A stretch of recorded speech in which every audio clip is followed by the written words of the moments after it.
Hello Twitch and YouTube, welcome to the PS5 technical presentation. My reactions to it.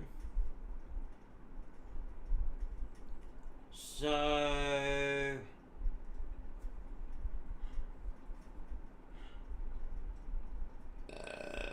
excuse me. Let's see what we're doing, what's going on. I don't think, now, they did announce name it the Ps5 Pro. So I don't know if we're going to get a PS5 Pro announcement. We should. Or we're going to get the PSP2, which I've heard is coming.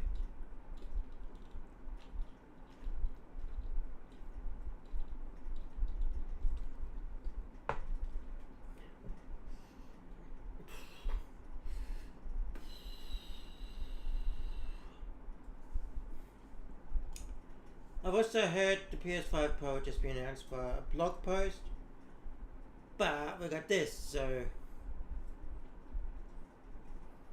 And everyone's like, it's the PS5 Pro reveal because it is announced as a PS5 Pro, named as PS5 Pro originally. Oh.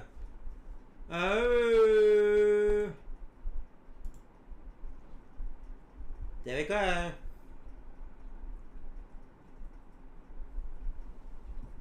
So we'll see. I'm thinking about a PS5 Pro. I'm not saying I don't think it's going to be a PS5 Pro, but I'm in two minds. Whereas PS5 Pro, I don't know. And what does everyone think about the PS5 rumored stuff for PS5 Pro?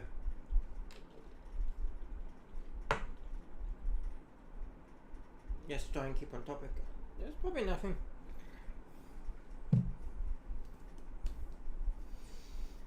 Nothing PS5 Pro related in this, but I'm not going to say it's not.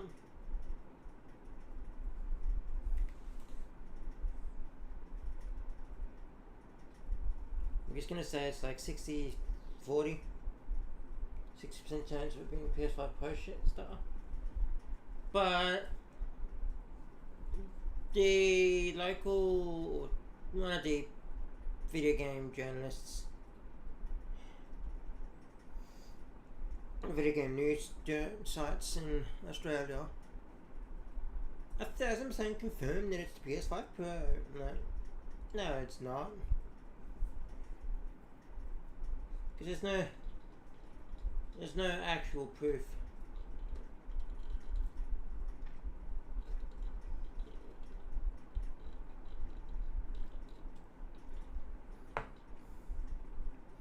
But yeah, rumored, if it's true, the pricing is rumored at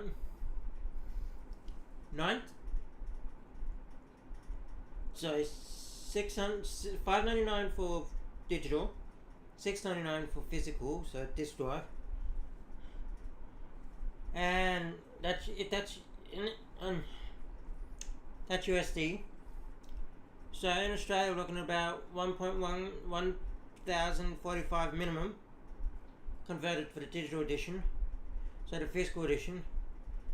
And so for the next console after that, so for the, because you got our GST, you're easily looking at, which is 10%, you're easily looking at 1.1k for 1.1 thousand for the PS5 Pro in Australia. Now, last time a console was that expensive was 2006. Was it 7? I forget when it launched in Australia. Was a PS3. $1,000 for the PS3 at launch in Australia because of the what do you call it? Blu-ray drive. So there's got to be something that justifies the price being so high.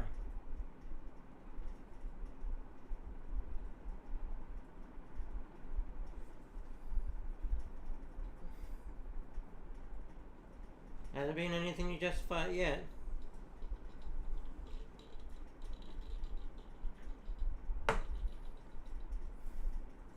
And to be honest, I don't think there will be. The PS5 was, what, 700 when it launched? 750? In Australian.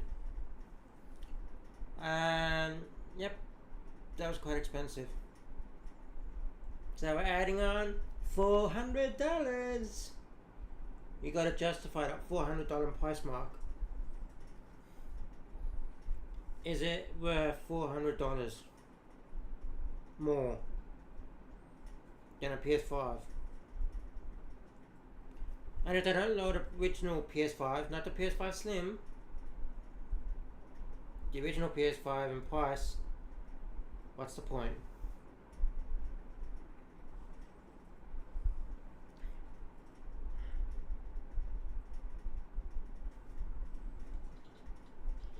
Now, if I remember correctly, the PS4 Pro was quite expensive. But it made sense for the PS5 to be $750.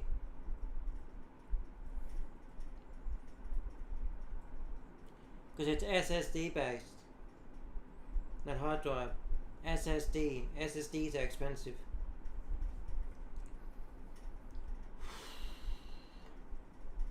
So what's gonna push that $300 to $400 price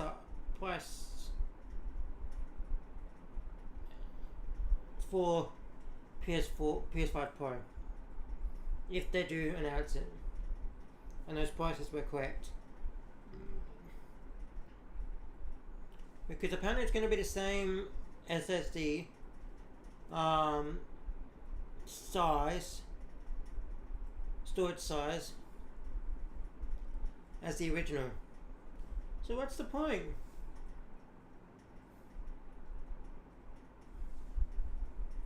That's what I'm saying. What's the point?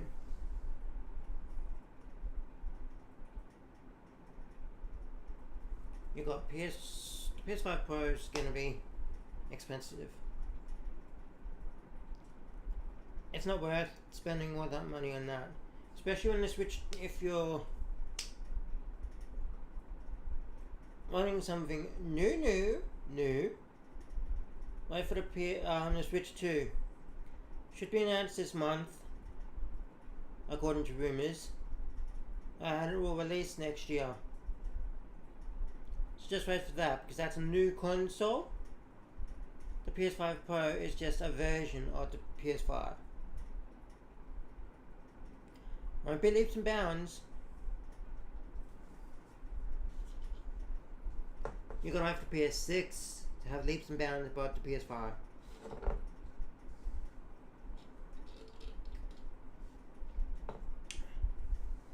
So yeah.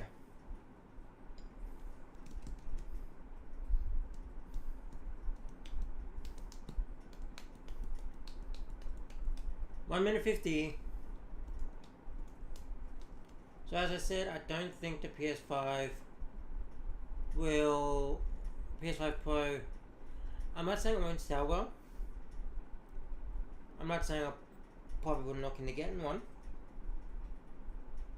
Look into it, I probably won't get one, but I'll look into it.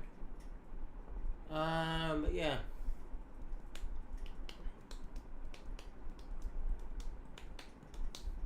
But everyone's acting like the PS5 Pro will be this big magical enhancement. It's not. It's not going to be a big magical enhancement.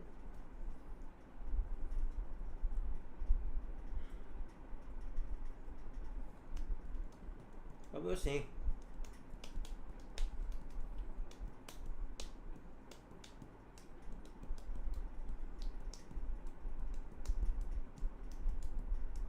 $50 seconds.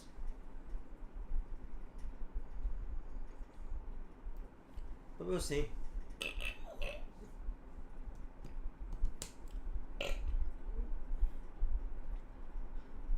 35 seconds. 30.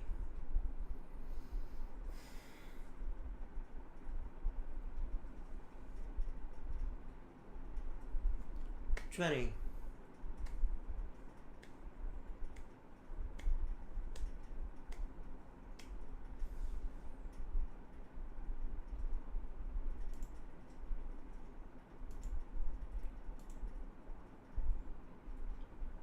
5, 4, 3, 2, 1, zip.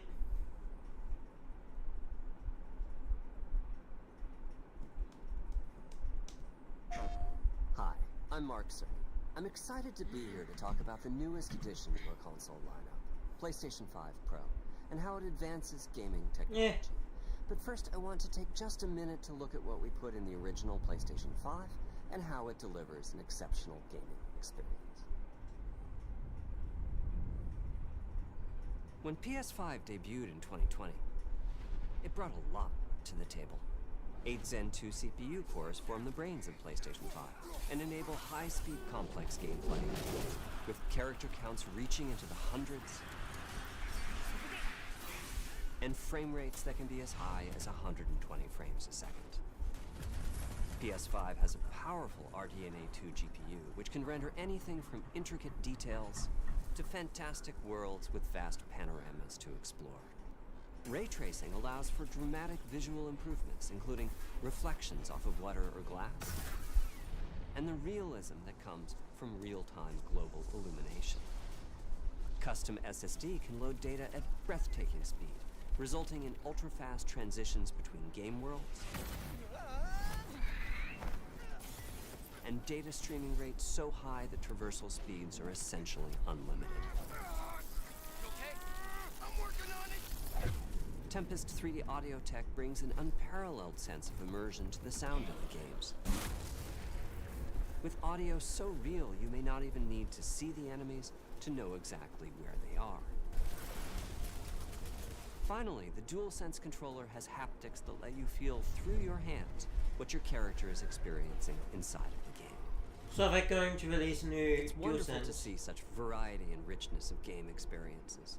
Creators have made amazing use of the hardware capabilities, but when I talk to them, I do hear about their desire for more graphics performance. The dreams of the developers are bigger than can be supported at 60 frames per second, and that leads to an aspect of modern gaming that we're all familiar with: graphics modes. It can be a difficult choice for players. Fidelity modes emphasize the visuals, typically through higher So the resolution PS5 Pro would do rendering. both. These modes might also have enhanced detail or use more ray tracing. But the games only run at 30 frames per second. The visuals can be choppier and the controls less responsive. Performance modes emphasize frame rate and interactivity, typically choosing to run at 60 frames per second, mainly by reducing the graphical detail until those frame rates can be achieved. When asked to decide on a mode, players are choosing performance about 3/4 of the time. Removing that decision, or at least narrowing that divide, is one of the key targets for PlayStation 5 Pro. We want to give players the graphics that the game creators aspire to, at the high frame rates that players typically prefer. To do that, PS5 Pro substantially improves over PlayStation 5 in 3 ways. Here's what we call the Big 3. First, we made the GPU much larger and increased the speed of the memory it uses. The result is rendering that's up to 45% faster.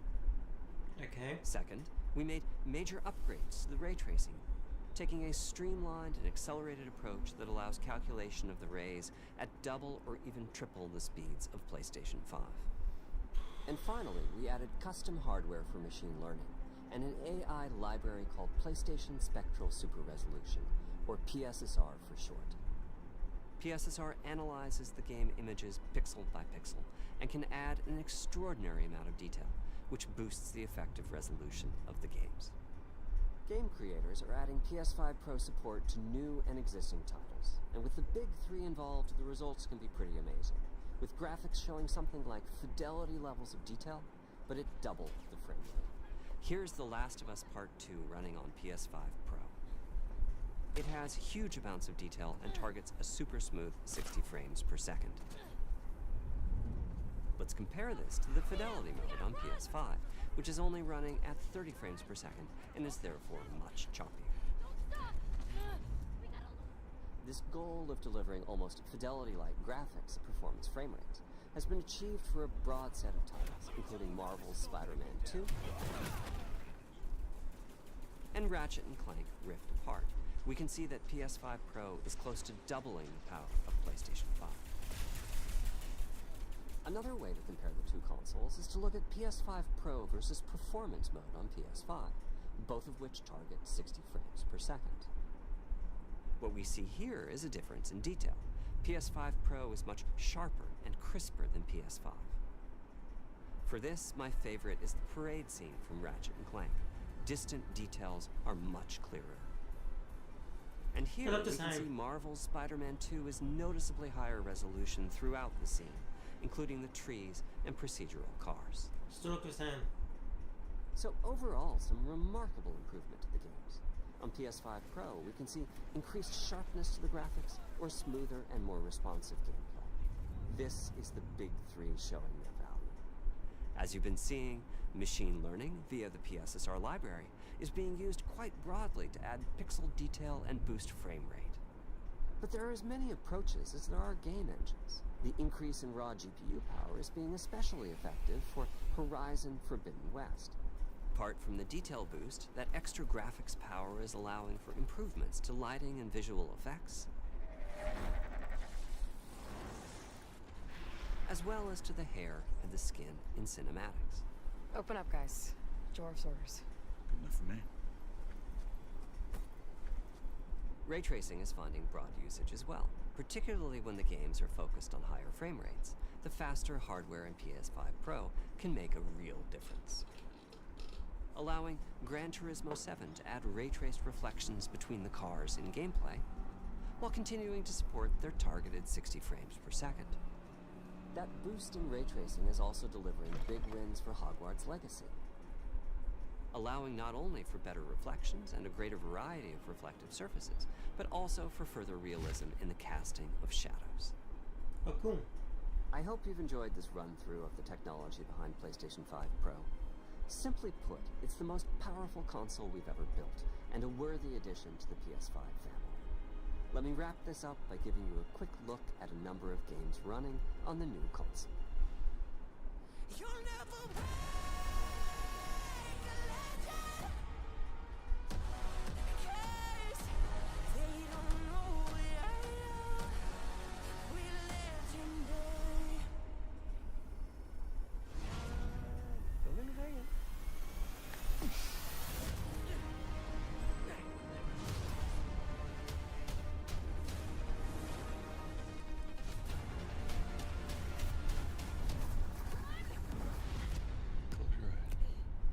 It'll be worth it. Not of all games.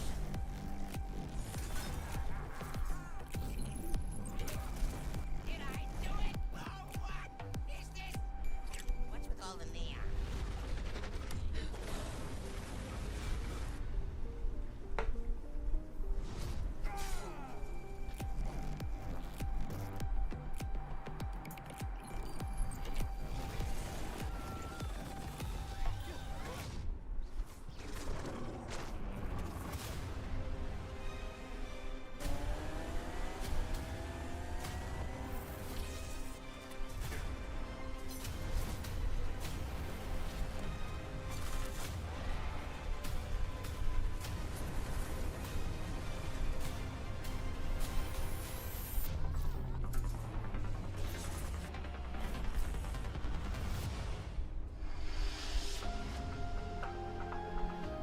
Yep, no disc.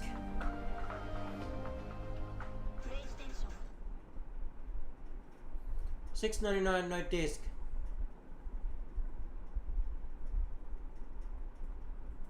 You haven't seen that there's no disc drive.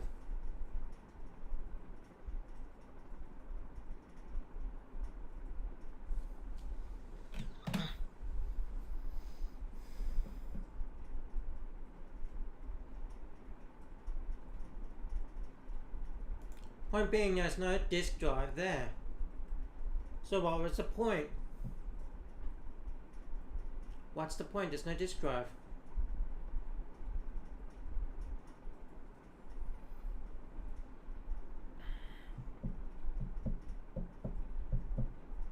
And we're looking at 1,100 in Australia.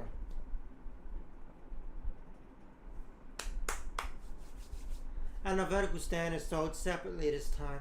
See, they're charging more for the vertical stand, and if on disk drive they may sell it separately. So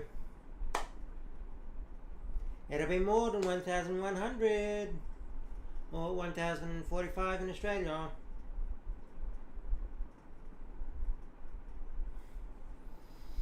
But like, the stuff they showed had no freaking difference in quality. No freaking difference.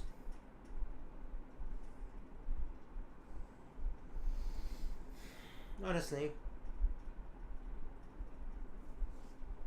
But yeah. Alright everyone, I'll see you all in my next video. Bye!